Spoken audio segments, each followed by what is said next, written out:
आजकाल घरी सकाळी उठल्यापासून तुमची इतकी नाटकं बघायची सवय झाली ना की तुम्ही खरं कधी वागता आणि नाटकं कधी करता तेच कळायचं बंद झालंय आणि त्याच्याबद्दल विचार करायचाही बंद केलेला आहे मी. त्यामुळे तू आत्ता नाटक करतेस का खरं रडतीयस हे काही मला माहिती नाहीये. अहो खरंच रडतीये मी, दुखावलीये मी. पिकूचूचं बोलणं खूप लागलंय माझ्या मनाला. पिकूचू काय म्हणाला तो? तो मला म्हणाला, तुला मुलगी का नाहीये? तुला जर का मुलगी असती ना तर आज भाऊबीजेच्या दिवशी मी तिच्याकडून ओवाळून घेतलं असतं. असं म्हणाला पिकूचू? हो, तो सहजच म्हणून गेला, पण माझ्या मनाला खूप लागलंय ते.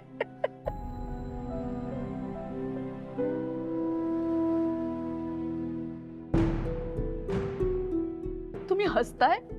तुमचं काळीच दगडाचं आहे का हो? ही काय हसण्याची गोष्ट आहे का? जर का आपले संबंध इतर नवरा बायको सारखे नॉर्मल असले असते ना तर आज आपल्याला देखील एक मूल असतं. नॉर्मल? इतर नवरा बायकोंसारखे नॉर्मल? का नाही आहेत तसे नॉर्मल संबंध? सांग ना, दे उत्तर. आणि याला जबाबदार कोण आहे? बोल ना. मुळात माणसं लग्न कशासाठी करतात? प्रेमासाठी, किंवा एक छान चांगला जोडीदार मिळावा म्हणून, हो की नाही? तू कशासाठी लग्न केलंस माझ्या बरोबर? पैशांसाठी, या सगळ्या प्रॉपर्टीसाठी, बरोबर ना? तर आपल्या लग्नाचा पायाच चुकलेला आहे, नॉर्मल नाहीये तो. किंवा एक लक्षात घे, आधी चांगली बायको व्हायला शिक, तर चांगली आई होऊ शकशील, किंवा आई होण्याचा विचार करायचा तरी अधिकार येईल तुला. आलं ना लक्षात? हे रडणं बंद कर आधी. आणखी एक गोष्ट, माझं काळीज असेल दगडाचं, पण किमान काळीज तरी आहे. तुला काळीज तरी आहे का नाही ह्याची शंका यायला लागली मला.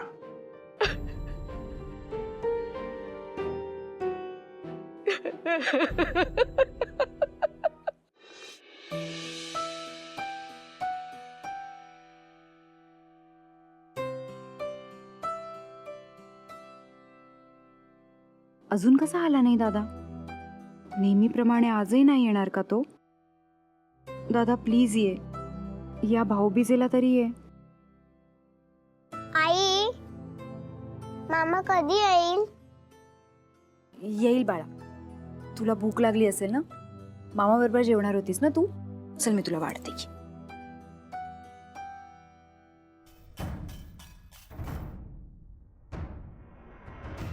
येऊ का? मामा! ये मामा!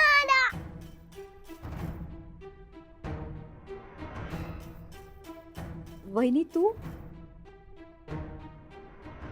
मला वाटलं दादा आला. अगं दादाने आला म्हणून काय झालं? मी आली आहे ना वहिनी. तोंड पाडायला काय झालं तुम्हा दोघींना? आत येऊ ना की बाय बाय करणार इथूनच मला? नाही, ये ना आत ये ना.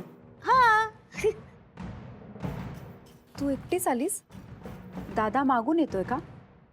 मलाच वाटलं तुम्ही दोघं एकत्रच याल. तुझा दादा आणि मी एकत्र? खप्पाळ. तुझ्या दादाला बहुतेक ना बायको बरोबर कुठेही फिरायला जायचं म्हणजे लाजच वाटते. अगं तुला काय सांगू, मी त्यांना किती वेळा सांगितलं दिवसातून की अहो भाऊबीज आहे, चला नेहाकडे ओवाळून घ्या. कसलं काय? तोंडातून ओ नाही की ठो नाही, तोंडात शब्द सुद्धा आला नाही माणसाच्या. तू आणि तुझा भाऊ कुठल्या धुंदीत असताना देव जाणे. काही हरकत नाही वहिनी, मी येते तुझ्या घरी ओवाळायला. आई मी पण येणार मामाकडे. नाही नाही नको. नाही नको म्हणजे तू आलीस तर आनंदच आहे हो मला. पण तुझा दादा कुठे आहे घरात? तो गेलाय ना मित्रांबरोबर उंडारायला. वहिनी दादा खरंच नाही येणार आहे का? नेहा तुझ्या भावाला ना तुझ्याबद्दल आता काहीही वाटत नाही. तू उगाच मनाला लावून घेऊ नकोस आता. कधी आलाय का तुझा भाऊ भाऊबीजेला की तो आज येईल? मला माहिती होतं तुम्ही दोघी वाट बघत असणार, तू मामाची आणि तू तुझ्या दादाची. म्हणूनच सणासुदीला तुम्ही दोघी एकट्या राहू नये म्हणून मी आले. मी खरं सांगू का नेहा, तुझ्या दादाला तुझी अजिबात काळजी नाहीये, पण मला आहे. आणि म्हणूनच मी तुमच्या दोघींसाठी इथे जीव तोडून प्रत्येक वेळेला येत असते आणि तुला सांगत असते की परांजपेंशी लग्न कर. म्हणजे वहिनी तू बस ना, मी फराळाचं आणते.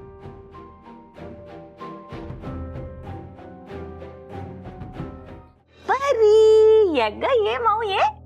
मामीकडे ये ग, मस्त ये ग, मला पप्पी दे. अगं मामीकडे मी बोलवलं ना की नेहमी मिरच्याच झोमतात तिला.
वहिनी हे घे. अरे आणलंस बरं. ये ये, ठेव ठेव ठेव. हो वा वा वा वा, किती मस्त. पण काय ग, मी विचारायला विसरले, तू शंकरपाळ्या नाही का केल्यास? नाही ते संपले. इतक्यात? वहिनी दादा खरंच नाही येणार आहे का? अजिबात येणार नाही, तू वाट बघू नकोस.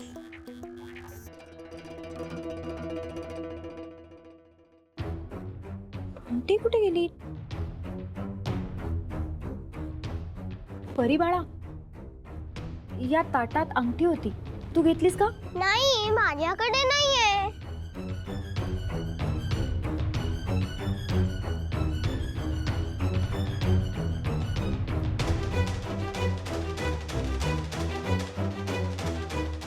कुठे गेली अंगठी?